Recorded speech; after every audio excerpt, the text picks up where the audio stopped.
Hello kabarangay! Mama L here! Namiss mo ba ang kwento natin kanina sa Radyo Nobela? Huwag ka na malungkot dahil ang istorya na hindi mo napakinggan sa radyo ay meron dito sa Barangay LS 91.1 Podcast. I-follow mo na ang aming podcast at huwag mo na rin kalimutang i-follow ang aming Facebook, Twitter, Instagram, TikTok at mag-subscribe sa aming YouTube channel. At syempre, araw-arawin pa rin ang pakikinig sa Barangay LS 91.1 forever! Barangay LS 91.1 Forever. Radyo Nobela. Radyo Nobela. Oras natin 9:04 mga kabarangay at ito po ang programang Radyo Nobela. Radyo Nobela. Radyo Nobela.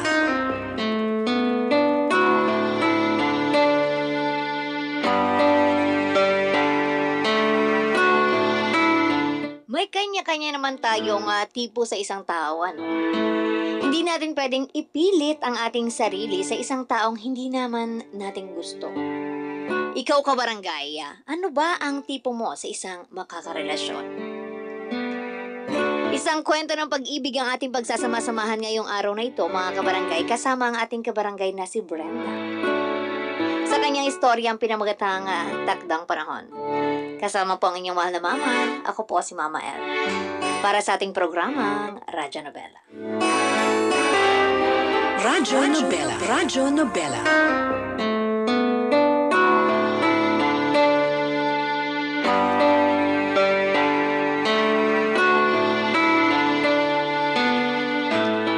Dear Mama L, ako nga po pala si Brenda, 40 years old, at isang sari-sari store owner sa Caloocan.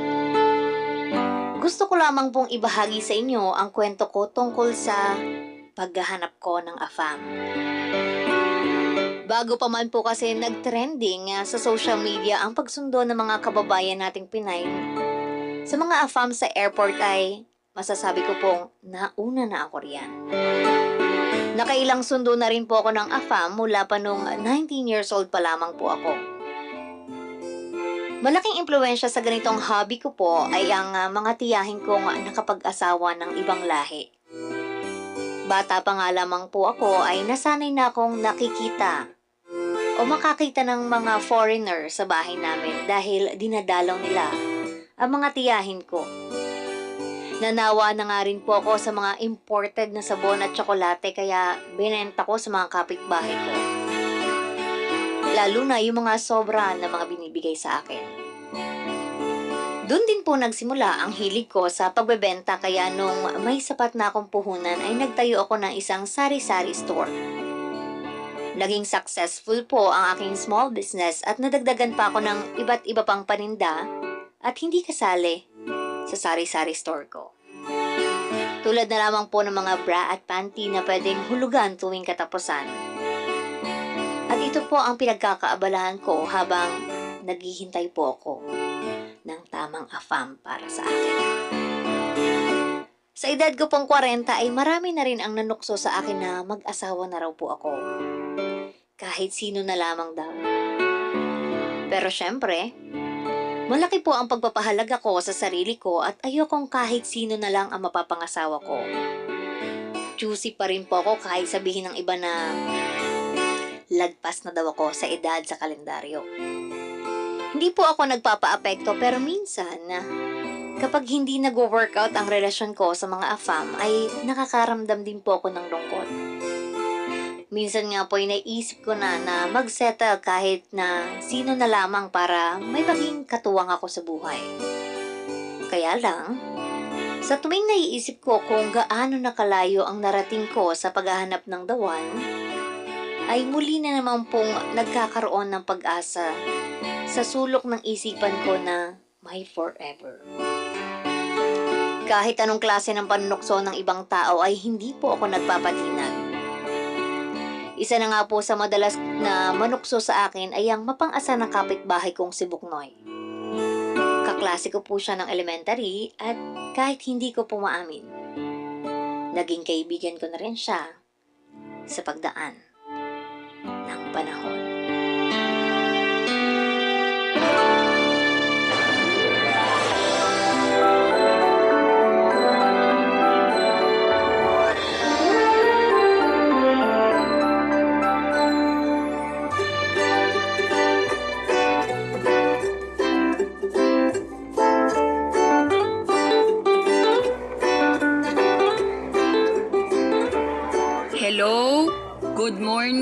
or good evening. I am Brenda. How are you today and tomorrow or next tomorrow? Are you okay every day or just today? It's okay. I want to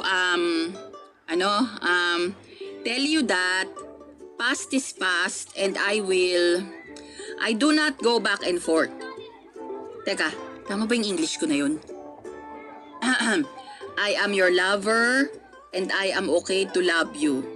Is it okay to love you and you love me too? Are you sure I am okay to you? I am okay, no? Because the airport is big and sometimes it's small when many people are many who are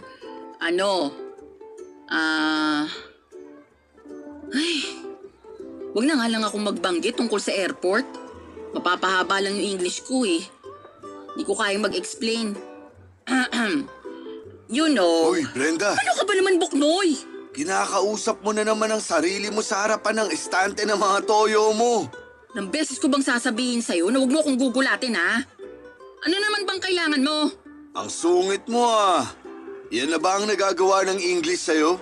Para sabihin ko sa'yo, importante na matuto tayong magsalita ng English. Sa'yo lang siguro importante. Kasi hayok ka sa AFAM. Okay na ako sa Tagalog. Sariling atin kasi ang tinatangkilik ko. Ano bang kailangan mo? Dalian mo, marami pa kasi akong gagawin. Alam mo kung ako sa'yo, sa harapan ka ng mga betsin mag-practice ng English. Baka sakaling may tuwid yung dila mo. Di na ako natutuwa. Joke lang, ikaw naman.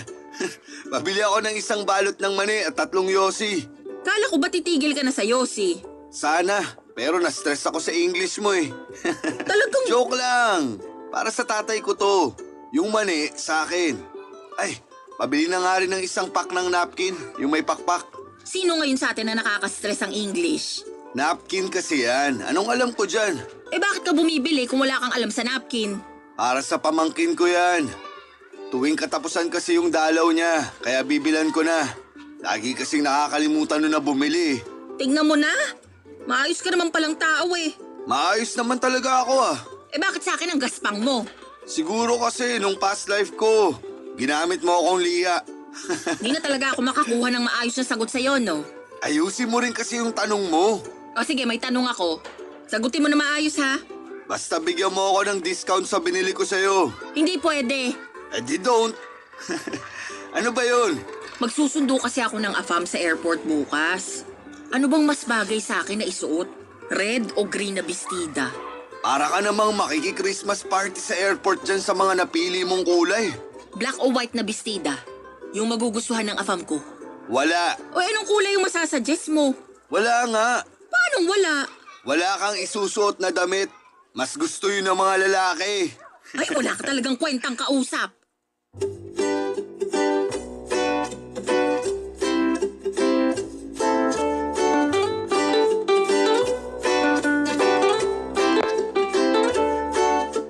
Tinalikuran ko po si Buknoy at hindi na siya pinagbentahan pa. Tinawag niya ako habang pilit na tinatago ang pagkaaliw sa pag-walkout ko. Ganun na lagi ang routine naming dalawa. At sa tuwing mahuhuli niya ako nag-e-ensayo na magsalita ng English ay aasirin pa niya ako. Mag-walkout ako at kinabukasan ay okay na naman kaming dalawa. Mabuting tao naman po si Buknoy, Mama El. Sadyang mapang-asar lang siya lalo na sa pangarap kong magkaroon ng asawang AFAM. Mabilis din ang radar niya kapag hindi nagtatagumpay ang plano kong makasal sa AFAM. Wala na nga ata ako halos maitago kay Buknoy. Basang-basa na niya ako sa lahat ng bagay. Malaking bagay din kasi na magkababata kami at kaharap lang ng store ko ang bahay nila. Kaya ang mahirap itago sa kanya ay ang mga nangyayari sa buhay ko. Bukod pa po doon ay madaldal naman talaga ako sa mga ganap ko sa buhay kaya wala akong may tagong lihim sa kahit na sino. Hindi rin po lihim sa kanya ang dahilan ko kung bakit AFAM ang gusto ko. Kahit hindi niya gusto ang ideyang maghabol ako sa ibang lahi, ay wala rin naman po siyang magagawa. Dinaan niya na lang sa pang-asar lahat kahit paano ay gumagaan ang pakiramdam ko sa tuwing hindi nag-workout ang mga relasyon ko sa mga foreigner na nakikilala ko. Hindi nga po nakakatuwa na nakarami na ako ng apam pero wala ni isa ron na naging successful.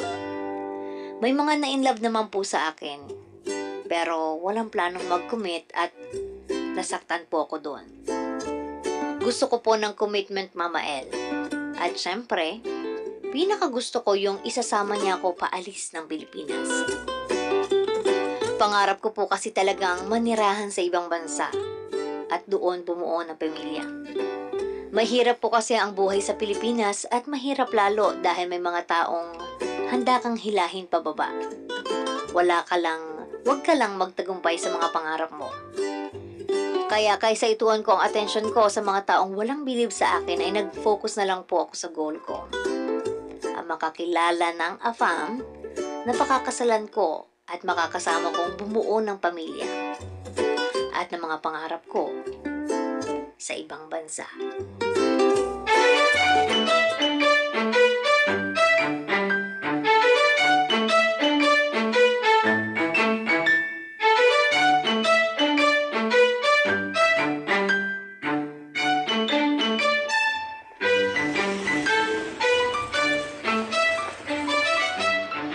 Uy, Brenda! Mukhang ginabi ka. Traffic. Buong araw kang wala. Ang daming padaan-daan dyan kanina sa tindahan mo. Sayang yung benta. Bakit? Responsibilidad ko ba lahat ng mamimili rito sa barangay natin? Ako lang ba yung may sari-sari store? Ako lang ba? Uy, sinabi ko lang naman. Ang sungit naman. Siguro parating na ang dalaw mo, no? May stock ka pa ba ng napkin sa tindahan? Pwede kong ibigay sa iyo yung natira ng pamangkin ko. May 3 pa siguro yun. Tapos 2 panty liner. Kung mga asar ka lang, pwede bang bukas na lang? Wala ako sa mood makipagbalyahan sa'yo. Ay, teka. Di ba ngayon mo kinita yung afam mo? Buknoy! Asan siya? Hindi ba kayo nagmotel?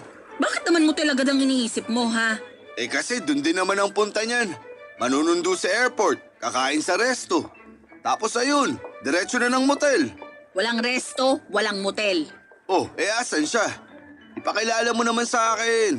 Akong kikilatis para di ka lukohin. Wala kang kikilatisin. Kasi hindi naman niya ako sinipot.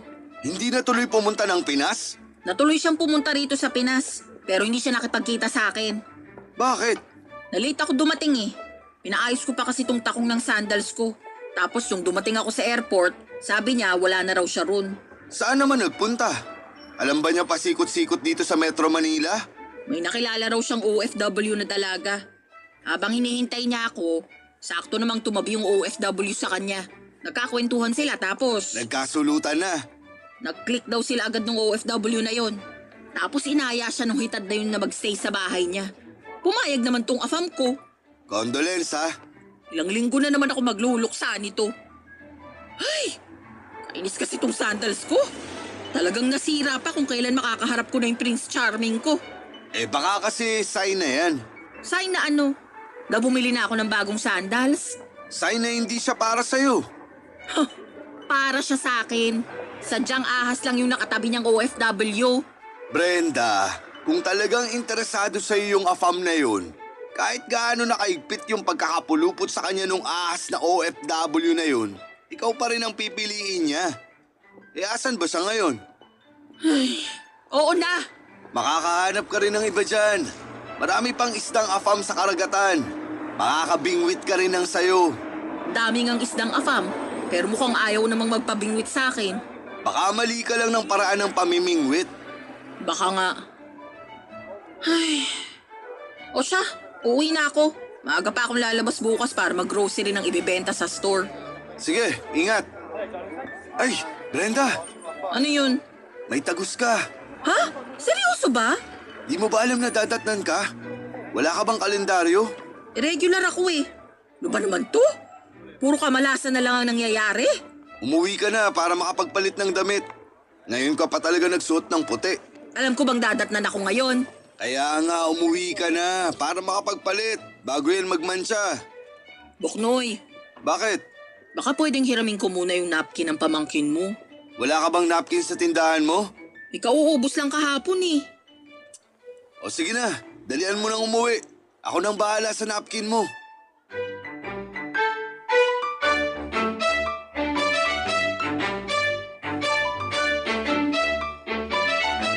Nagmadali po akong umuwi para lang makapagpalit at maibabad ang puting bestida na suot-suot ko. Inabot talaga ako ng maraming malas nung araw na yon, Mama El. Una, nasira na nga po ang sandals ko. Pangalawa, sinulot pa ang afab ko. At pangatlo, dumating ang dalaw ko at kung kailan naman nakaputi ako. Ang sama po ng loob ko habang binababad at kinukusot ang puting bestida. Napaiyak na nga rin po ako habang naglalaba dahil sa sobrang lungkot. Maya-maya pa'y narinig kong kumakatok sa pintuan ko si Buknoy. Pinagbuksan ko po siya at inabot niya sa akin ang 2 pack ng bagong napkin at 1 pack ng panty liner. Inabutan din po niya ako ng imported na chocolate. Nagulat na lamang ako kasi akala ko yung natitirang napkin lang ng pamangkin niya ang ibibigay niya sa akin. Pero binilhan pa pala niya ako. Baka raw po kasi hindi ko kasukat ng napkin yung pamangkin niya dahil mas maliit ako. Natawa na lamang po ako dahil wala talaga siyang kaalam-alam sa napkin. At nagtaka rin ako sa imported na chocolate na binigay niya. Sabi ni Buknoy, binigyan daw niya ako ng chocolate kasi hindi raw umabot sa akin yung pasalubong ng afam ko. Natawa naman po ako. Maayos naman po si Buknoy at maaasahan mo talaga. Siya po ang panganay sa kanilang 5 magkakapatid. Siya ang tumutulong sa mga magulang niya para makapagpatapos sa pag-aaral ang mga kapatid niya. Single po si Buknoy at sa pagkakaalam ko ay 1 beses pa lamang siya nagkaroon ng karelasyon. Tumagal sila ng 5 taon bago nanawa yung babae at pinagpalit siya sa isang foreigner. Kaya nauunawaan ko po kung bakit lagi niyang kinukontra ang kagustuhan ko makapangasawa ng foreigner. Dahil nga sa personal niyang experience. Sinubukan ko po siyang kausapin tungkol sa naging relasyon niya, pero nililihis niya ang usapan. Wala naman ng galit sa puso at mga mata niya, pero mas pinipili na lamang niyang tuluyan na talikuran ang chapter ng buhay niyang yon. Mama Elna, awa nga ako sa kanya kasi katulad ko, tumanda na rin po siyang single. Pero hindi po tulad ko, mukha naman siyang masaya kahit na single po siya. Radyo Nobela. Radyo Nobela.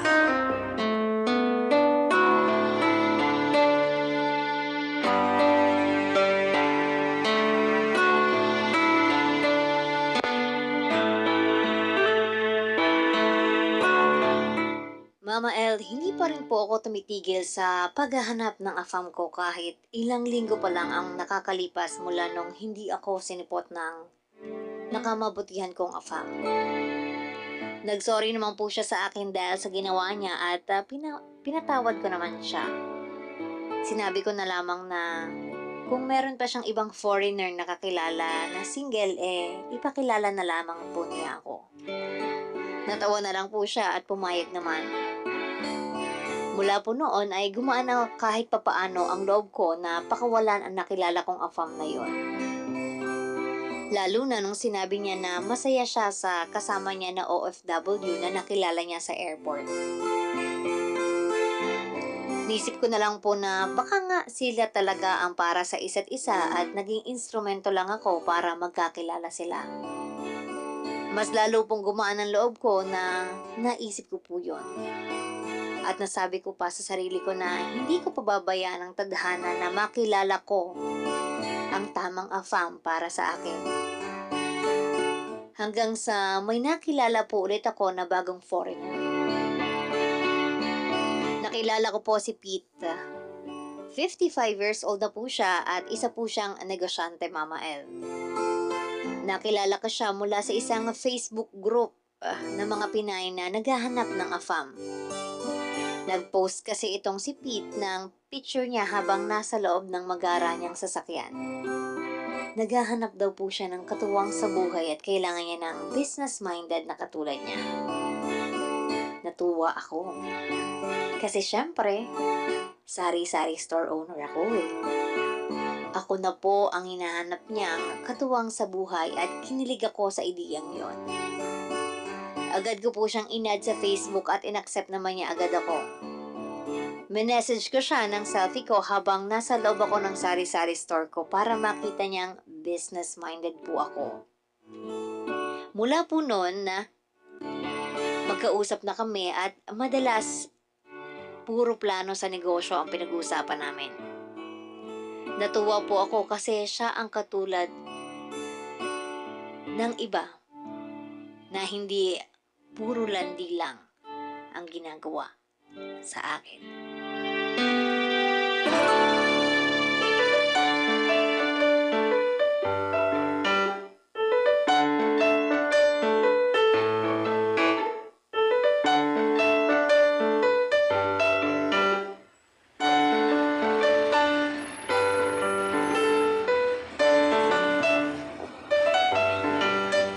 May Facebook group ang mga Pinay na naghahanap ng AFAM? Hanep pa! Sabi naman sa'yo, hindi lang ako naghahanap ng AFAM sa Pinas. Marami kami. Magandang group naming yun kasi nagtutulungan kaming makahanap ng asawang AFAM. Tinatag namin ang isa't isa kapag may nagpo-post na AFAM. Bayanihan, kumbaga. Tapos kapag bigo kami sa AFAM na nakilala namin, nagdadamayan kami. Ang tanong, nakahanap na ba ang lahat ng nasa group na yun ng AFAM nila? Ay, wala akong pakialam sa kanila. Nakahanap na kasi ako ng AFAM ko. Ang bilis mo mag-move on ah. Wala pang isang buwan nung di ka sinipot ng AFAM mo tapos ngayon may bago na ulit? Dinaan ko sa alindog at pagiging utak negosyante ko. Utak negosyante? Businessman kasi si Pete. Yung AFAM na nakilala ko. Gusto niya ng babaeng nagninegosyo rin. Eh sakto, may store ako diba? Ano bang negosyo niya? Wala pa. Oh, akala ko businessman siya. Paano siya naging businessman kung wala naman siyang business? Kasi ang pagiging business person ay nasa pag-iisip lang yan. Mindset ba? Okay ka lang ba? Okay na ako kay Pete. Alam kong may pangarap siya sa buhay at doon ako kakapit. Okay, sabi mo eh. Mag-ingat ka lang dyan ha. Ano ka ba? May tiwala naman ako sa kanya. Hanggat di mo pa nakakasama yung tao, huwag ka munang ubus biyaya sa tiwala. Mahirap na. Paano bang hindi ako magtitiwala sa kanya? Eh magkasosyo na kami sa negosyong iniisip niya. Nalintikan na. Wala pang negosyo pero naisip mo agad magkasosyo na kayo? Magsisimula na kaming magnegosyo, no? Nakapagpadala na ako sa kanya ng dagdag para sa puhunan. Anong klaseng negosyo? Pag-iisipan pa lang kung ano. Pero ang importante, meron na kaming puhunan. Seryoso bang nagpadala ka sa kanya? Alangan namang hindi, eh magkasosyo na nga kami, di ba? Ang labo mo namang kausap. Bakit ka nagtiwala agad na magpadala sa kanya? Kasi mahal ko siya.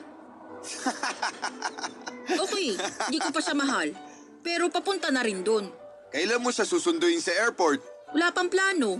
Busy pa raw siya sa pag-iisip ng gagawin niyang negosyo namin. Nakakatawa ha. Bahala ka na sa buhay mo. Dalaga ka na. Nireregla ka na nga ng di mo alam eh. Umalis ka na nga. Kung di ka magiging supportive sa love life ko, huwag mo na akong kausapin. Supportive ako sa'yo. Pero sa mga ginagawa mo sa buhay mo, ang hirap mong suportahan. Promeno ka. Masakit ha. Ang sinasabi ko lang... Ganyan ka na ba kagalit sa mga foreigner dahil sa ginawa sa'yo ng ex mo? Oh, saan naman galing yan? Totoo naman, di ba? Kaya lagi mong kinukontra yung paghahabol ko sa mga AFAM kasi may galit ka sa mga foreigner at sa akin mo yun nilalabas. Kinokontra lang kita kapag alam kong wala ka ng preno sa paghahabol sa mga AFAM mo. Kung maayos yung mga hinabol mo, bakit mag-isa ka pa rin? Bakit nasa Pinas ka pa rin?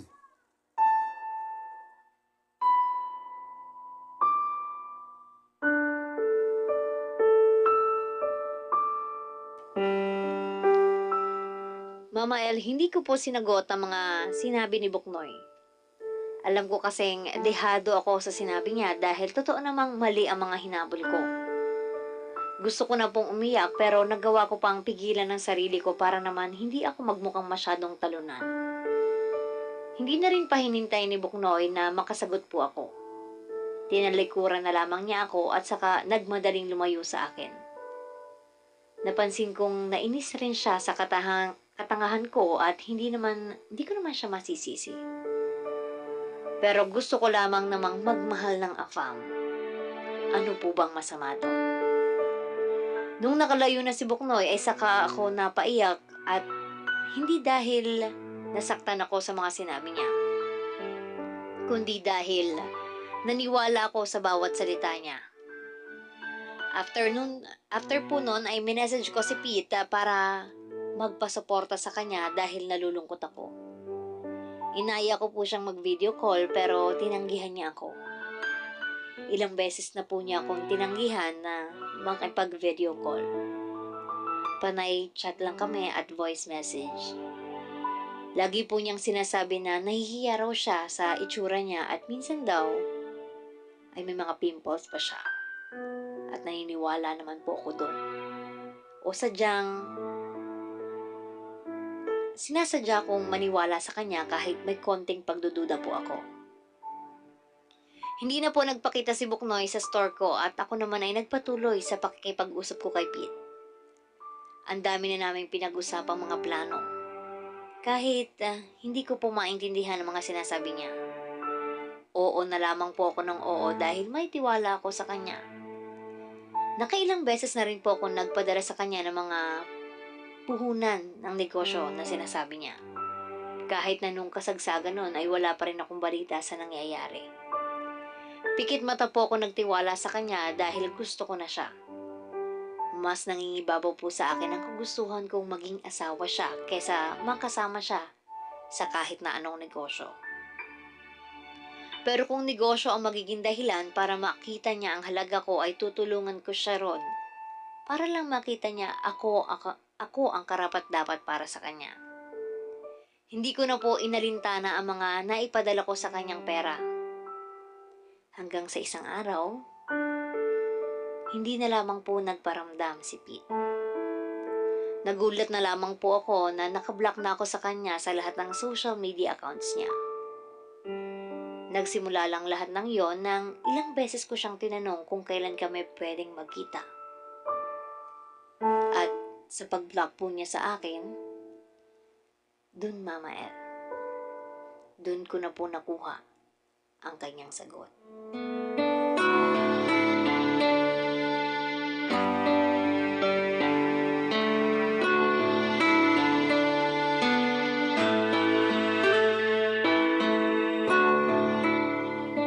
Bati na tayo ha. Malamang, nagiinuman na nga tayo ngayon. O, tagay pa. O bakit ka naman tumatawar yan, ha? Hindi ako makapaniwalang na denggoy ka ng inaakala mong afam. Oo na, tanga nga, di ba? Kaya shot pa. Sabi naman sa'yo huwag kang magtiwala agad. Ay, masisisi mo ba ako? Sa gusto ko nang mag-asawa ng afam. Naiintindihan naman kita. Kaya lang, syempre ang dami ng manluloko sa Facebook ngayon. Lahat pwede na magpanggap na afam sila. Kung bakit naman kasi hindi ko naisip na poser lang pala siya? Nagtataka ako kung bakit di mo naisip na Pinoy lang din siya. Yung bangko niya na pinagpapadalan mo, pang Pinas lang naman. Ulitin ko lang ha. Tanga nga, di ba? Oy, shot na! Hinay-hinay muna sa alak. May trabaho pa ako bukas ng umaga. Mag-usap na lang tayo. Ikaw? Gustong makipag-usap? Si Buknoy? Tumanggi sa alak? Anong nangyayari? May trabaho lang ako ng maaga bukas. Kung day off ko lang, kahit mag-beer house pa tayo hanggang umaga Bilang pa kita ng ladies drink. O sige, maaga rin akong pupunta sa police station bukas para ipablatter tong nang scam sa akin. Anong sabi ng bangko na pinagpadalan mo ng pera? Paasa naman ang mga yun? Halatang wala na silang magawa. Nasimot na raw lahat ng perang pinadala ko. Ganun talaga. Mag-move on ka na lang. Yung pinadala ko sa kanya, pwede ng pang-anim na buwan na benta ko rito sa store Huwag mo nang masyadong dibdibin. Basta ngayon natuto ka na. Di na dapat basta-bastang magtitiwala. Kahit gaano pa katangkad yung afam na yan. Kaya pala lagi siyang nagpapalusot tuwing gusto kong mag-video call kami. Doon pa lang, red flag na. Tapos yung boses niya, hindi naman tunog afam, tunog Pinoy. Tapos, wrong grammar pa, no? Totoo. Akala ko nga nung una ako lang tong hindi nakakaintindi masyado ng English. Pero nung tumagal, siya naman pala tong hindi marunong mag-English. Buti, hindi ka nag-send ng ano? Nang ano? Ng mga hubad na pictures. Ha? Ba't naman ako magsisend? Eh di ba yun na ang kalakaran ngayon? Dapat mag-send ka ng nakaubad ka o kahit anong pa-sexy para padalang kanya ng pera. Eh ako nga itong nagpadala ng pera, di ba? Dapat siyang magpadala ng nakahubad na picture, hindi ako. Oh, hayaan mo na. Makakabawi ka rin. Karma na lang ang bahala sa lalaking yun. Uy, share mo yung pinost ko sa Facebook ha. Anong pinost mo? Yung tungkol sa pang-scam na ginawa sa akin. Para aware na rin yung iba at hindi na sila mabiktima. Nakakatrauma talaga eh. Nakakatroma? So ibig sabihin ba niyan graduate ka na sa paghahanap ng AFAM? Pinoy naman yung nangloko sa akin, hindi afam. Kaya tuloy lang ang laban. Ewan ko sa'yo. Uy, tumama na ba sa'yo yung alak? Bakit umiiyak ka na agad Di mo pa nga nakakalahati yung beer mo. Ako na lang kasi yung hindi nakakapag-asawa ng afam sa pamilya ko. Ang sad ng buhay.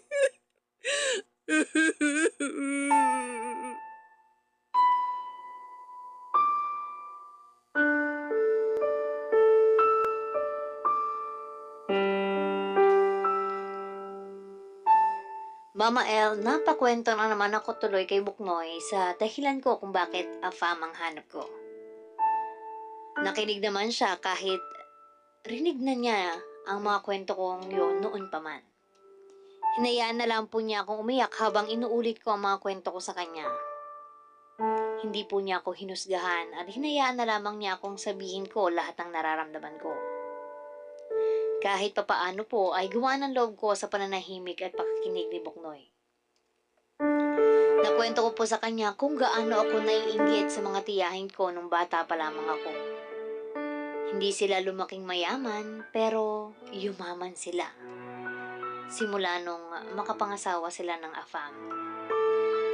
Nakabili sila ng mga magagandang damit, sapatos, alahas at nakakapunta sa mga lugar na sa pelikula lang na pang Hollywood ko nakikita. Ang gaganda pa po ng mga anak nila na na pwedeng irampa at gawing artista. Gusto ko po kasing magkaroon ng anak na maganda na pwedeng ipasok sa showbiz para pagkakitaan.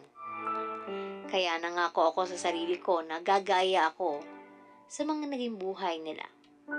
Gusto ko rin ng AFAM na seseryosohin po ako. Dahil yung tiyahin ko noon, hindi sila sineryoso ng mga Pinoy na nakarelasyon nila. Kaya ang ending, sa AFAM ang bagsak nila at dun sila totoong naging masaya. Alam ko, Mama El, na sa AFAM talaga ako magiging masaya. After ko pong umiyak kay Buknoy, saka naman niya ako inasar. Nung nalaman niyang ayos na ako, saka niya binitawan yung mga biro niya. Natawa na lamang po ako kung normal na araw siguro niya ako inasar ng ganon ay baka nasa puko na siya. Pero dahil nga nakatulong siya sa pagpuproseso ko ng nararamdaman ko ay hinayaan ko na lamang pong asarin niya ako. Malaki po ang naitulong niya para maintindihan ko na hindi naman sa akin ang kulang.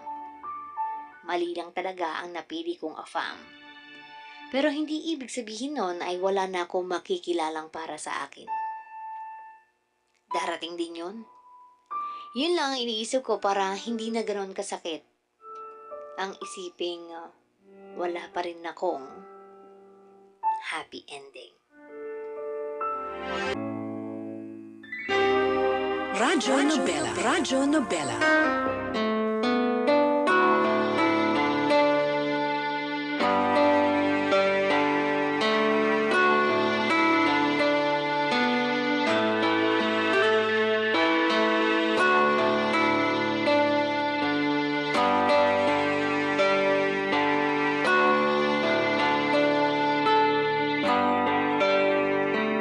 Hindi ko pa rin po tinanggal ang pag-asa sa puso ko na balang araw ay makakatagpo rin ako ng AFAM na mamahalin ako, Mama El. Pero nagpahinga muna ako sa paghahabol. Kinailangan ko po munang bumawi mula sa pagkakaubos ng ipon ko dahil sa nang-scam sa akin. Nagdoble kayod po ako para makaipon ulit. Nagbenta na rin po ako ng yema, halo-halo, barbecue at mga makeup. Naging mabenta naman lahat ng yon kaya kahit papaano po ay naibsan ang lungkot ko mula sa mga nangyaring hindi maganda sa akin nung nakaraan. Nag-leave po muna ako sa Facebook group ng mga Pinay na naghahanap ng AFAM para makapag-concentrate ako sa negosyo ko. Hataw na hataw ang negosyo ko at hindi pwedeng pabayaan yon. Natuwa naman po si Buknoy sa nakitang pagbabago sa akin. Natawa na lamang din po ako kasi hindi naman ako nagbago. Ganun pa rin po ako. Umaasa pa rin sa puso kong makakatagpo ako ng AFAM. Kaso nga lang, busy pa po ako. Hindi ko naman po kinontra pa si Buknoy at hinayaan ko na lamang po siyang maniwala sa iniisip niya tungkol sa akin. Mama El, lumipas pa ang ilang buwan at nabawi ko na po yung mahigit kalahati ng nawalang pera sa akin.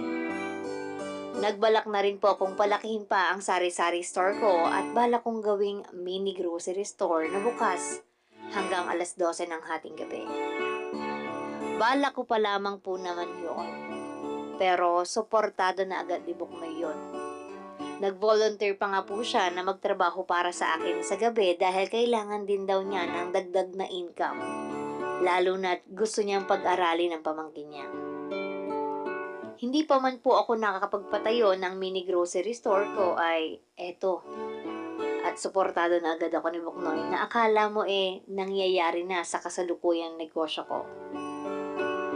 Nakakatuwang magkaroon ng kaibigan na katulad niya na kahit mapang-asar at taklesa, pero may puso pa rin para tulungan ka.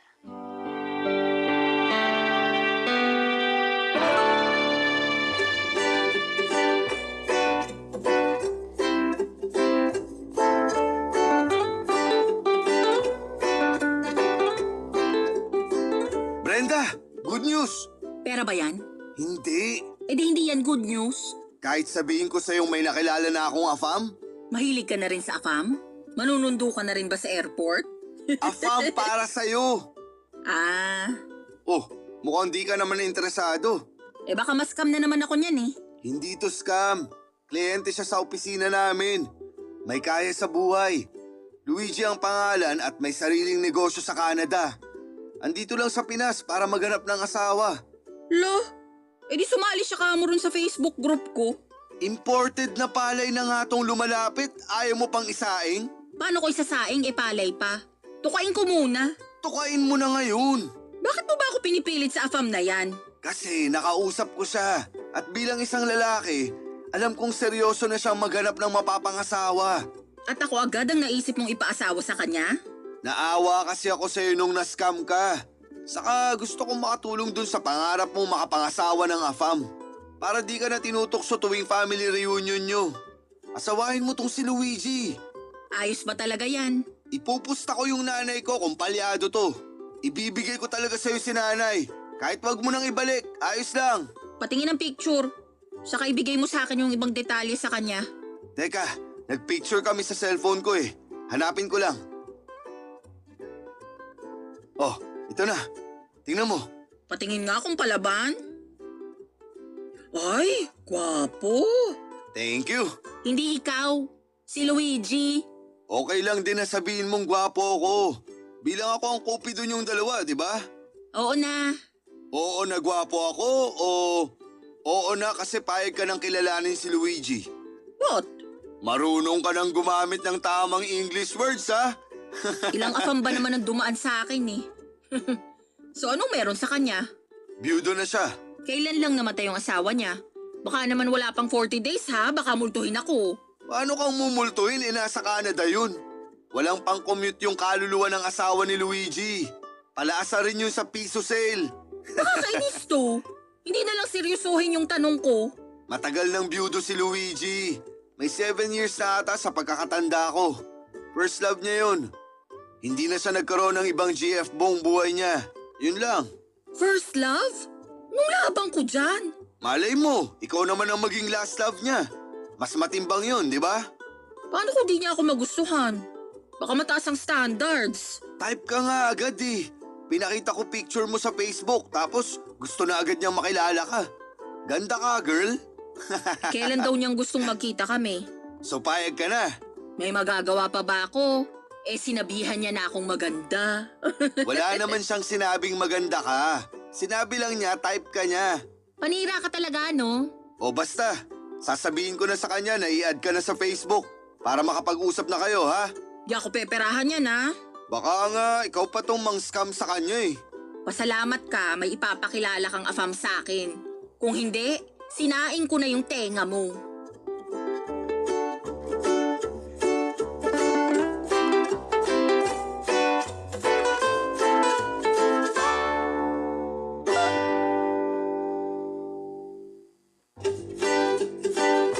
Nagkakwentuhan muna kami ni Buknoy bago siya nagpaalam, Mama El. Nagkwento rin siya sa mga napansin niyang katangian ni Luigi. Aaminin ko pong nagkaroon agad ako ng interes kay Luigi base sa mga nasabi ni Buknoy.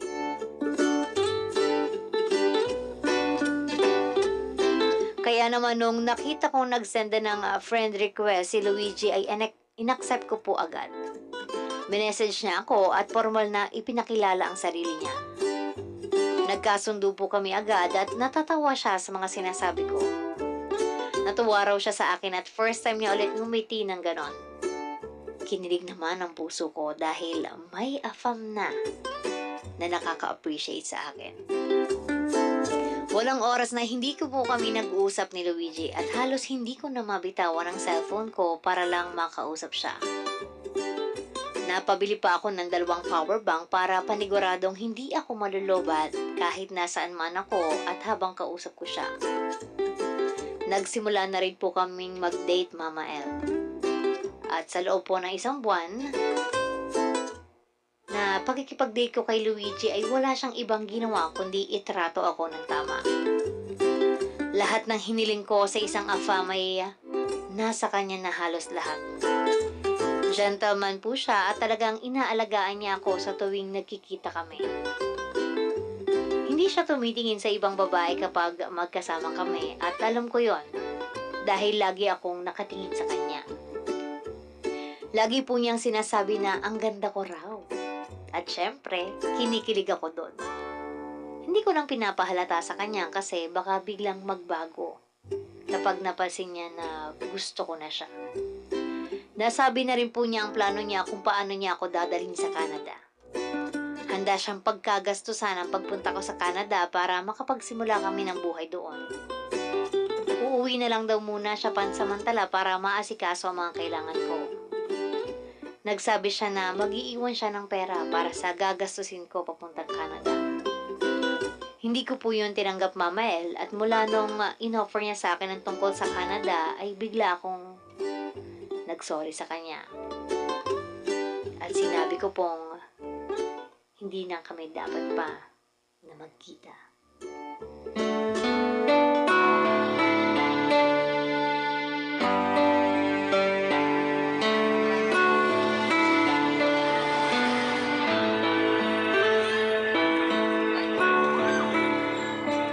Uy, nakabalik ka na?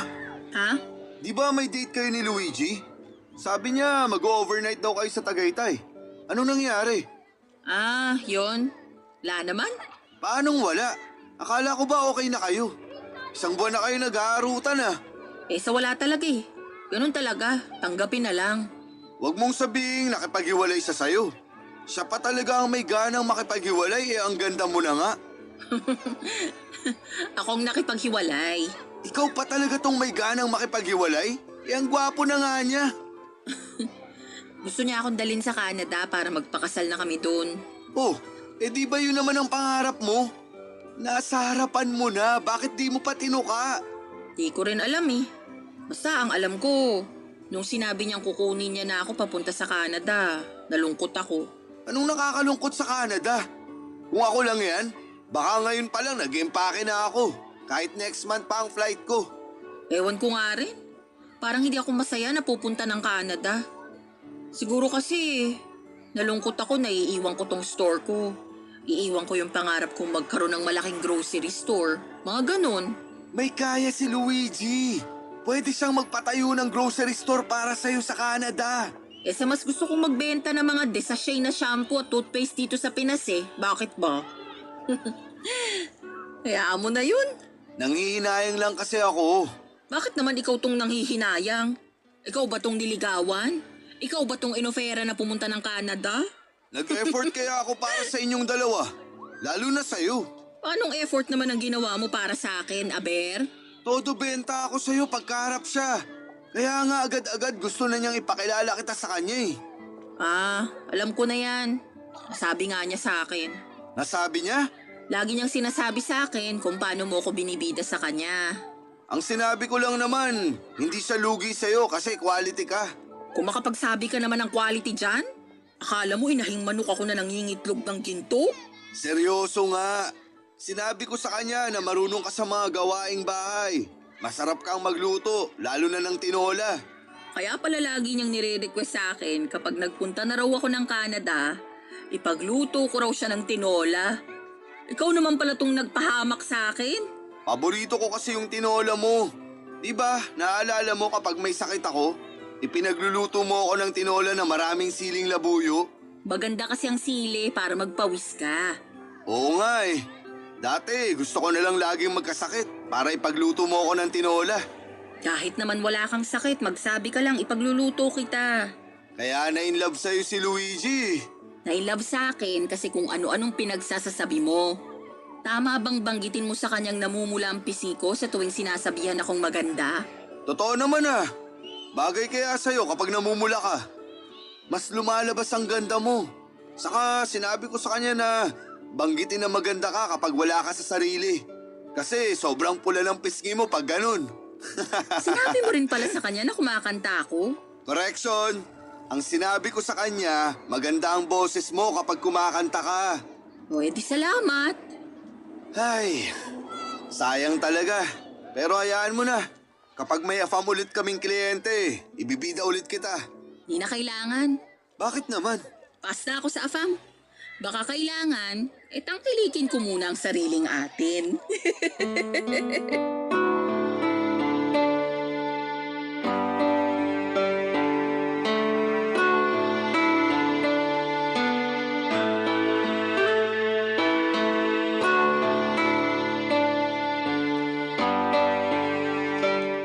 Mama El, seryoso po ako nung sinabi kong pass na ako sa AFAM. Kota na ako at alam kong oras na para tangkilikin natin ang sarili nating atin. Doon na ako sa Pinoy. Sa Pinoy na makakaintindihan ko. Yung Pinoy na hindi dudugo ang ilong ko kaka-English. Yung Pinoy na kaya kong makipag-argumento ng hindi nauubusan ng salita.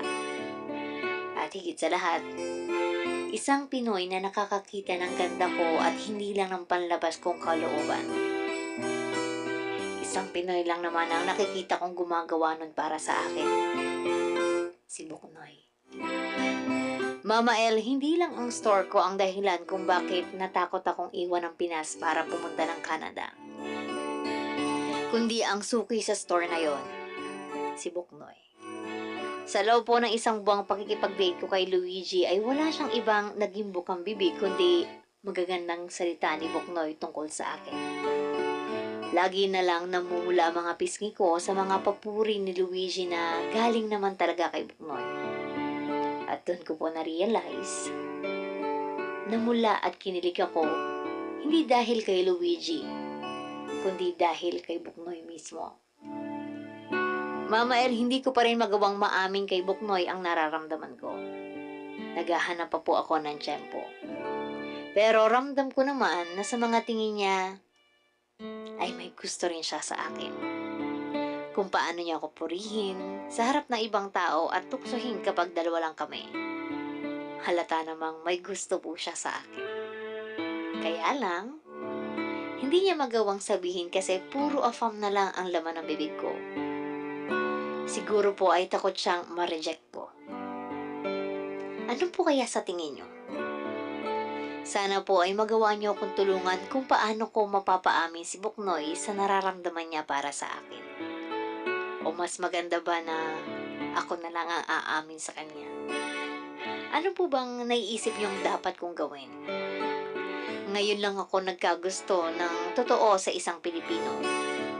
Bago lang po ito sa akin kaya kailangan ko ng tulong niyo.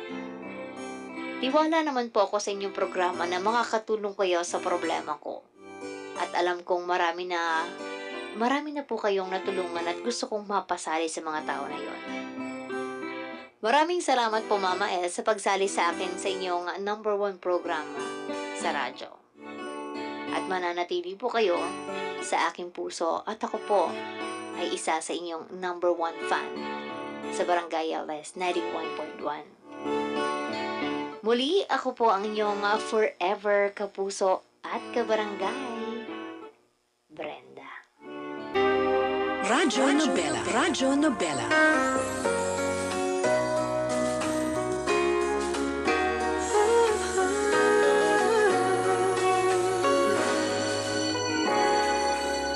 Panahon ng pagkat Barangay LS 91.1 forever.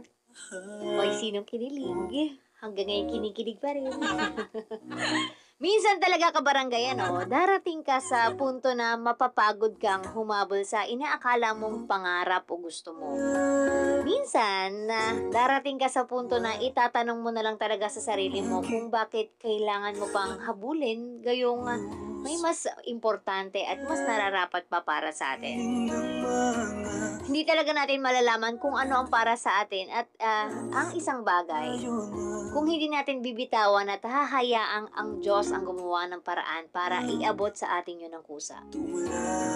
Kung sakali mang hindi ibigay, may darating pa na masigit pa at mas babagay. Magtiwala lang tayo na merong darating kabarangay higit pa sa pangarap pa. Higit pa sa gusto nating mangyari. Kaya hindi na natin kailangang maghabol dahil ang tamang bagay o tao ay hindi tatakbo palayo. Musayang lalapit sa takdang oras at panahon. Ilapit mo lang sa Diyos lahat ng gusto mo at kusa niyang ibibigay sa'yo ang oras na makita niyang yan ang nararapat sa'yo. Well, mga kabarangay. For today's istorya, maraming salamat kay Brenda sa pag-share ng kanyang kwento ng pag-ibig, Sa AFAM ka pa umasa, sa Pinoy ka din naman pala babagsak, Ganun yung comment sa akin. May nag-message sa akin, mamaya basahin natin. Pero, in the way, mga kabarangay, ito lang din, meron nga tayo mga pangarap, lalong-lalo na, pag bata tayo, may mga pangarap agad tayo, Halimbawa, gusto ko maging doktor, gusto ko maging ganyan. Ako, nung bata ako, pangarap ko talaga maging isang teacher. Pero, siguro nga, panahon na nagsabi, at pagkakataon na rin ang naghusga, siguro, isama na rin natin si Lord doon, na hindi talaga para sa akin ang pagtuturo. Siguro kung naging teacher ako, di syempre wala ako dito mga kabarangay, Yes, oo, yun lang din. Siguro iba-iba nga talaga yung nakaguhit or sa palad natin, Kaya kung ano yung pangarap natin ng bata, it depends on you kung ipagpapatuloy mo yun o kung yun talaga yung pangarap mo or yun talaga yung nakaguhit sa palad mo. Pero gaya nga po, example na lang natin yung pangarap ko maging teacher.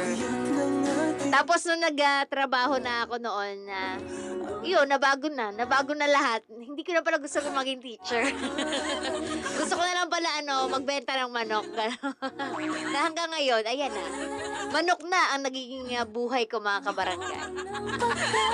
So, yun lang din, Doon na lang natin i-foresee yung natin na hindi lahat ng pangarap natin. Gaya nung kay Brenda na pinangarap niya magkaroon ng AFAM at makapangasawa ng AFAM, mamuhay bilang isang asawa ng AFAM, at magkaroon ng foreigner na anak para gawing artista. Ang taray, ang taas ng pangarap niya talaga sa part na yun na gusto niya maging artista at pagkakitaan, Pero, syempre, kabarangay, wala tayong karapatan na i-judge kung ano man yung gusto ng isang tao, Wala tayong karapatan na, tawag dito, diktahan ko ano yung nararapat para sa kanya. Kasi kung ano yung gusto niya, yun yung gusto niya, yun yung pangarap niya.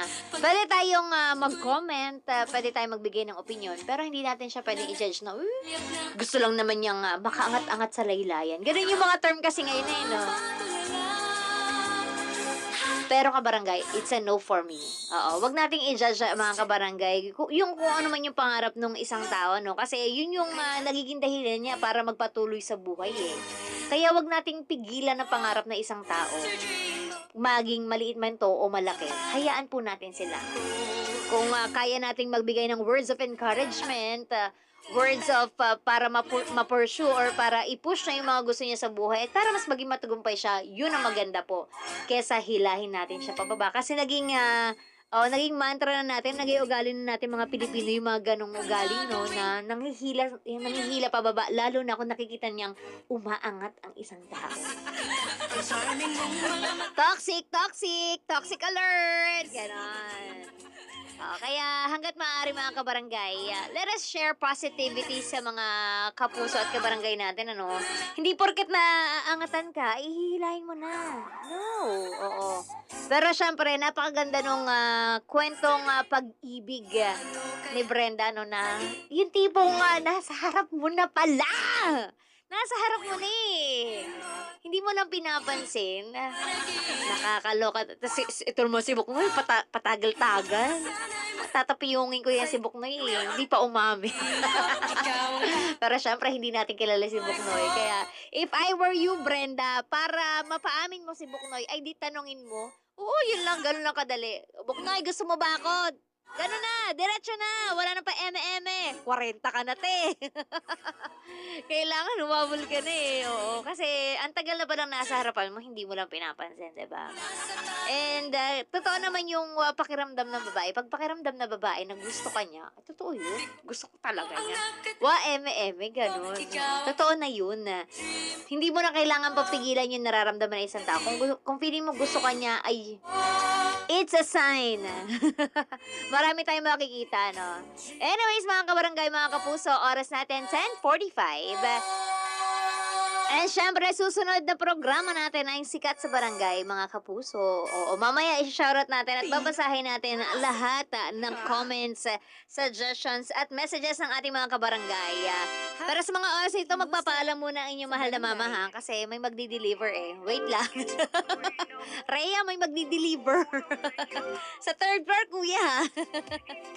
O siya, hala mga kabarangay, mga kapuso, 10:46 ang ating oras. Magbabalik po ang inyong mahal na mama. Ako po si Mama L ng Barangay LS 91.1 forever. Radyo Nobela. Radyo Nobela. Barangay LS 91.1 Hello kabarangay! Mama L here! Namiss mo ba ang kwento natin kanina sa Radyo Nobela? Huwag ka na malungkot dahil ang istorya na hindi mo napakinggan sa radyo ay meron dito sa Barangay LS 91.1 Podcast. I-follow mo na ang aming podcast at huwag mo na rin kalimutang i-follow ang aming Facebook, Twitter, Instagram, TikTok at mag-subscribe sa aming YouTube channel. At syempre, araw-arawin pa rin ang pakikinig sa Barangay LS 91.1 forever!